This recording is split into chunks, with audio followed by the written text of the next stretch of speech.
ব্যক্তির দৃষ্টিকোণে খেলা হয়ে থাকে। এই গেমটিতে অন্যান্য খেলোয়াড়কে পরপারে পাঠানোর জন্য বিভিন্ন ব্যবহার করা হয়।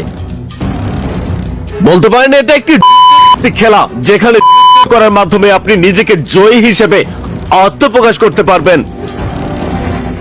এই খেলায় সাধারণত বিভিন্ন বস্তু বা প্রয়োজনীয় সরঞ্জামের সাহায্য নেওয়া যায়।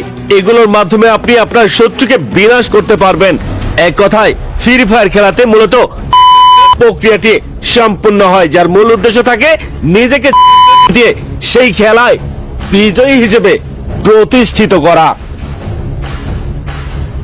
এটা এমন এক খেলা যেখানে পড়াশোনা বাদ দিয়ে নিজের ফ্যামিলিকে সময় বাদ, নিজের কর্মে ব্যাঘাত ঘটায়, এমনকি বন্ধু বান্ধবীকে সময় দেওয়া থেকে বিরত রাখে, নিজের মনকে কঠোর করে তোলে, যা থেকে মুক্তি পাওয়া বড়ই কঠিন। এমনকি সেই গেম খেলা চলাকালীন কেউ যদি ডিস্টার্ব করে তাহলে তার সাথে হাতাহাতি এমনকি আকার ধারণ করতে সময় নেয় না। আর এই গেম বেশিরভাগ নেগেটিভ ইফেক্টের কারণে আজকের শিশু আগামী দিনে কিশোর গ্যাংয়ে পরিণত হতে সময় নেয় না। তার কারণ ওই যে বললাম, এই গেমটিতে অন্যান্য খেলোয়াড়কে পরপারে পাঠানোর জন্য বিভিন্ন ধরনের বস্ত্রের ব্যবহার করা হয়। এক কথায় অতীতের সোনালী দিনগুলো আর ফিরে নাও আসতে পারে।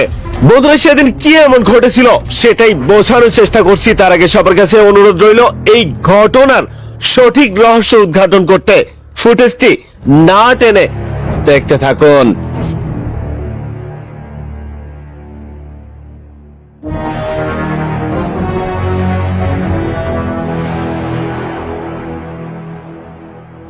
ভালো করে খেয়াল করুন কতটা মূর্খ বা বোকামির পরিচয় দিলে এমনটা করতে পারে।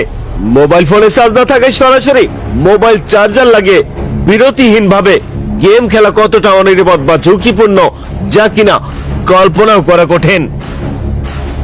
আজ পর্যন্ত যার সাথে ঘটেছে সেই বলতে পারবে। বন্ধুরা, মনে আছে কি আপনাদের সেই 2021 সালের কোন এক ব্যক্তি মোবাইল ফোনে চার্জ না থাকায় সরাসরি চার্জার লাগিয়ে এমনকি সেই হেডফোন কানে জুড়ে দিয়ে গান শুনতে থাকে। এক পর্যায়ে মোবাইল ফোন শর্ট সার্কিট হয়ে ব্লাস্ট হয়ে যায়। এখানে অনেকেই প্রশ্ন করতে পারবেন, তিনি কি বেঁচে আছেন? নিশ্চয়ই নয়, তিনি নগদে পরপারে চলে গেছেন। যাই হোক, আমরা ভুল থেকে শিক্ষা গ্রহণ করতে পারি। এই খেলা এমন এক খেলা যা কিনা একটুখানি অন্য মনস্ক হলেই অপর খেলোয়াড় আপনাকে বৃন্দাবন পাঠাতে দ্বিধাবোধ করবে না। তাই এই গেম খেলা চলাকালীন প্রতিটা খেলোয়াড় মোবাইলের স্ক্রিনের ভেতরে অপলক ভাবে বোধ হয়ে থাকে। তাই গেম খেলা চলাকালীন কিংবা গেমের বাইরে যদি কারো ক্ষতি বা সুনামি হয়ে যায়, তারপরেও সেই ব্যক্তি গেম খেলতে ব্যস্ত থাকবে।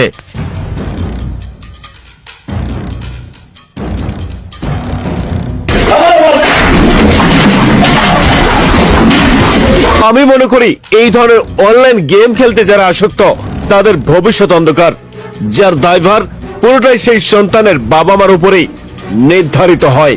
তার কারণ বাবা মার বেখেয়ালিপনায় ছোট ছোট বাচ্চাদের হাতে স্মার্টফোন তুলে দেওয়া বোকামি ছাড়া আর কিছুই নয়। স্বাস্থ্যকর ভাবে মোবাইল ফোন ও কম্পিউটার যন্ত্র ব্যবহার করার জন্য খাবার এবং ঘুমানোর সময় মোবাইল ফোন নিষিদ্ধ করা উচিত বলে মনে করি। শিশুদের মধ্যে মোবাইলের প্রতি আসক্তি বেশ সাধারণ। আজকাল বেশিরভাগ মায়েরা তাদের বাচ্চাদের খাওয়াতে বসে তাদের মন ভুলানোর জন্য হাতে মোবাইল ফোন তুলে দেন। যতটুকু আমরা জানি, মোবাইল ফোন রেডিও ফ্রিকোয়েন্সি ওয়েভের ভিত্তিতে কাজ করে, যা স্বল্প ক্ষমতার বিকিরণ ব্যবহার করে। তাই শিশু কিংবা কিশোর অবস্থা থেকেই বাচ্চাদের হাত থেকে মোবাইল ফোন দূরে রাখার চেষ্টা করবেন। এতে করে আপনার সন্তানের ভবিষ্যৎ আলোকিত, উজ্জ্বল, সম্ভাবনাময়। যে কাটবে কোদাল দিয়ে, বাঙালির বুদ্ধি বেশি। আমি কোদাল ছাড়া তরমুজ